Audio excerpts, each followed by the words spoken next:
In this lecture, we are going to discuss about CSV file. The full form of CSV is comma separated values. Okay, these are the key points about the CSV files. CSV files are used to handle and organize large number of data. Okay, we can store large number of data in the CSV file. Okay. CSV files are commonly used because they are easy to read and manage, small in size and fast to process and transfer. Okay, this is the second point.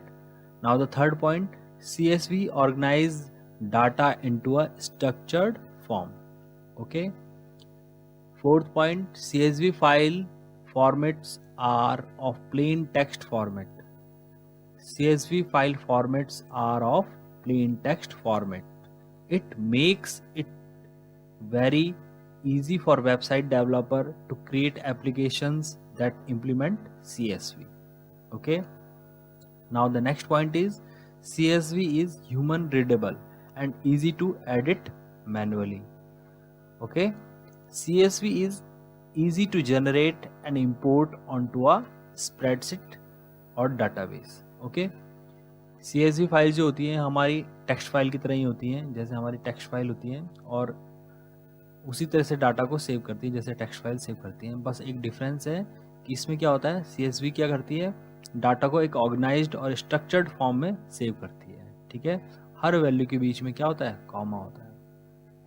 ठीक है, इसका extension .csv होता है और text file जो होती है उसका एक्सटेंशन क्या होता है, .txt होता है। CSV फाइल भी टेक्स्ट को ही स्टोर करती है जैसे कि आपकी टेक्स्ट फाइल स्टोर करती है। ठीक है, बस ये बेसिक सा डिफरेंस है। CSV फाइल के अंदर जो डाटा है वो कुछ इस तरीके से नज़र आता है हमें। ठीक है, जैसे ये फील्ड है नेम, तो ये नेम है, क्लास, ओके ये क्लास है, और ये मार्क्स। ठीक, तो हर वैल्यू क्या है, कॉमा से क्या हो रखी है, सेपरेट हो रखी है। ठीक, इसका ये एक्सटेंशन है .csv। CSV फाइल क्या है, easy to generate and import onto a spreadsheet और database। easily हम क्या कर सकते हैं, CSV फाइल को import कर सकते हैं और export भी कर सकते हैं। ठीक है, जैसे कि हमारे पास एक CSV फाइल है, ये है यहाँ पे student.csv। ओके, तो हम इसको क्या कर सकते हैं, अगर हम इसको एक्सेल में खोलें डायरेक्ट तो इजीली क्या हो जाएगी, इंपोर्ट हो जाएगी। ये सारा डाटा जो है एक्सेल में हमें नज़र आ जाएगा ऑर्गेनाइज वे में, कॉलम, सेल्स और कॉलम की फॉर्म में, इस तरीके से। ठीक है ना, ऑटोमेटिकली जैसे ही हमने CSV फाइल को खोला तो ऑटोमेटिकली उसका डाटा क्या हो गया, अरेंज हो गया यहाँ पे सेल्स में। ये देखो ये फील्ड्स आ गए, ये उनकी वैल्यूज आ गई, ये इस तरीके से, ये नेम है सारे, this is the class and this is the marks. Okay, ठीक है, एक्सपोर्ट करना होता है तो ईजिली यहाँ से एक्सपोर्ट भी हो जाता है डाटा।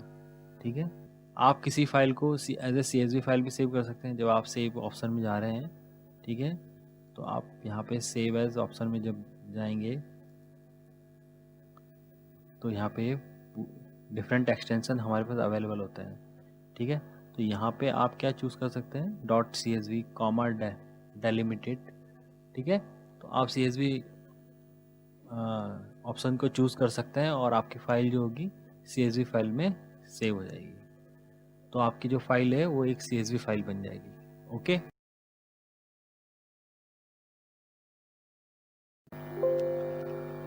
अब यहाँ पे देखते हैं कि हम जो CSV फाइल है हमारे पास जो बनी हुई है पहले से, ठीक है, उससे हमें डाटा को रीड करना है। सबसे पहले हम सीख रहे हैं reading data from CSV file. Okay, कैसे हम CSV फाइल से अपने डाटा को रीड कर सकते हैं। ठीक, तो यहाँ पे देखिए इंपोर्ट CSV, इस मॉड्यूल को हम पहले इंपोर्ट करेंगे। ओके, फिर अपनी CSV फाइल को ओपन कर लेंगे रीडिंग मोड में। ठीक, ये हमारा फाइल पॉइंटर है, फाइल हैंडल। फिर हम इस फाइल हैंडल को, यहाँ पे एक रीडर फंक्शन है, ओके, मॉड्यूल के अंदर एक रीडर फंक्शन है, इसको पास कर देंगे इसको। ठीक है, ये जो रीडर फंक्शन है क्या करता है, फाइल ऑब्जेक्ट को CSV रीडर ऑब्जेक्ट में कन्वर्ट कर देगा, और वो ऑब्जेक्ट किसके पास आ गया, वो D में आ गया आपका। ठीक, तो वो सारे के सारे रिकॉर्ड्स अब हम जो हमारे CSV फाइल में वो हम इजीली रीड कर सकते हैं यूजिंग D। ठीक, तो यहाँ पे हमने फोर लूप लगा दिया, एक फोर लूप को यूज़ किया है, यहाँ पे हमने फोर लूप का यूज़ किया है, ठीक है, रिकॉर्ड्स को रीड करने के लिए वन बाय वन। ठीक, अब डी के थ्रू हम क्या कर सकते हैं, डी के थ्रू हम क्या कर सकते हैं, जितने भी रिकॉर्ड है हमारे फाइल में उन सबको हम क्या कर सकते हैं, एक एक करके रीड कर सकते हैं। ठीक है, तो इसको रन करा के देखते हैं कि कैसे ये काम करता है। ठीक है,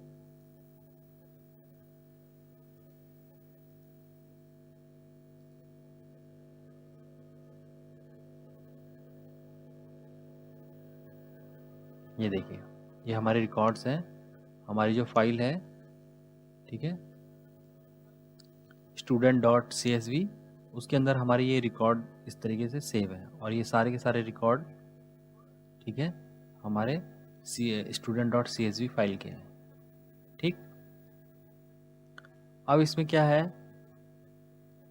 अगर आपको काउंट करने हैं रिकॉर्ड, कितने रिकॉर्ड अगर अवेलेबल हैं, तो हमने यहाँ पे क्या कर दिया, c = 0, और यहाँ पे हमने एक काउंटर चला दिया c = c+1। ठीक है, और एंड में हम इसको प्रिंट करा देते हैं, print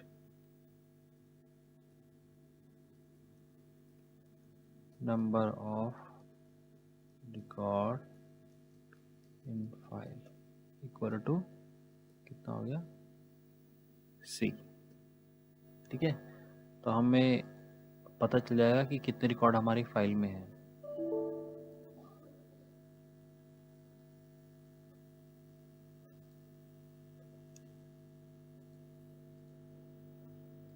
number of records in the file 16। Okay, record actually हमारे पास 15 है। ठीक है, यहाँ से लेके यहाँ तक रिकॉर्ड क्या है, 15 है हमारे पास। एक क्या है हमारे पास, ये हेडर है, हेडर लाइन है जिसमें हेडिंग्स है हमारी, ठीक है, जैसे नेम, क्लास और मार्क्स। ठीक है, तो रिकॉर्ड टोटल कितने हैं हमारे पास, 15 है। तो इसको अगर हम स्किप करना चाहें तो इसको स्किप भी कर सकते हैं। वो कैसे करेंगे, dot line num equal to 1।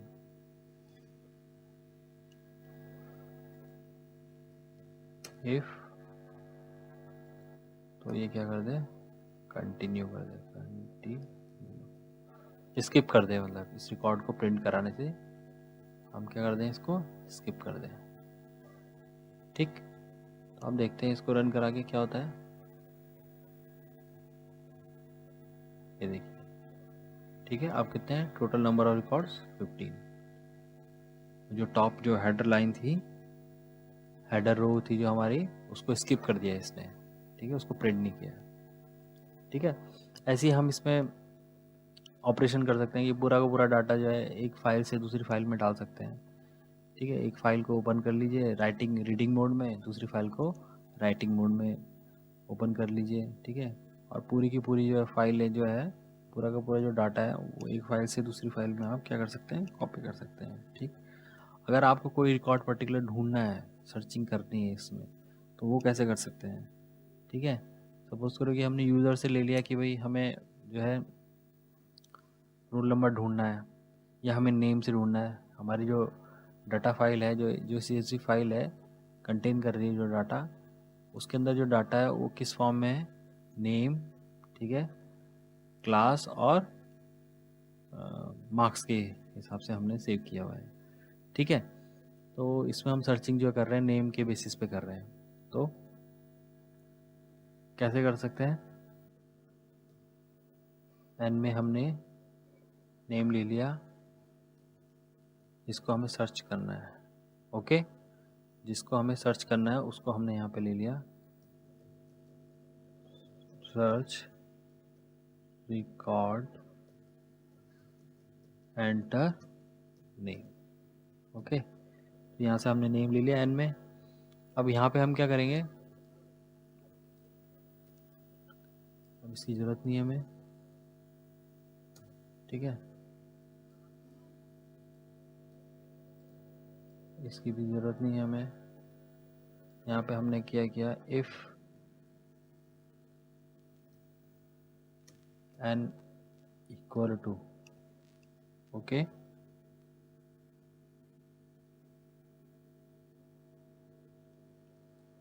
आई, हमारा जो पूरी की पूरी जो लिस्ट है, ठीक है, एक बार में क्या कर रही है, आई के पास क्या आ रही है, एक बार में एक लिस्ट आ रही है, मतलब एक रिकॉर्ड पूरा आ रहा है, ठीक है। तो जो नेम है वो कौन सी पोजीशन में, 0th पोजीशन में, तो हमने यहाँ पे डाल दिया 0। ओके, अगर एन आई के 0th पोजीशन में जो भी डाटा है उसके बराबर है तो क्या आ जाए, मैसेज आ जाए यहाँ पे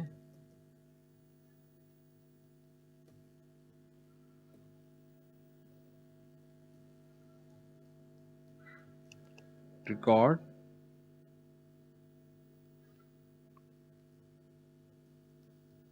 फाउंड, ठीक है, और साथ ही साथ क्या हो जाए, वो प्रिंट हो जाए।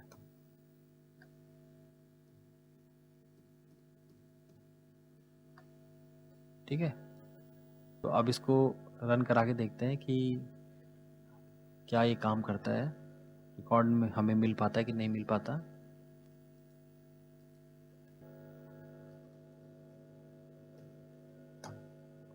ठीक है, तो ये जो रिकॉर्ड है वो अवेलेबल है। ठीक है, राम जो स्टूडेंट है वो यहाँ पे अवेलेबल है। ठीक है, तो मिल गया हमें रिकॉर्ड।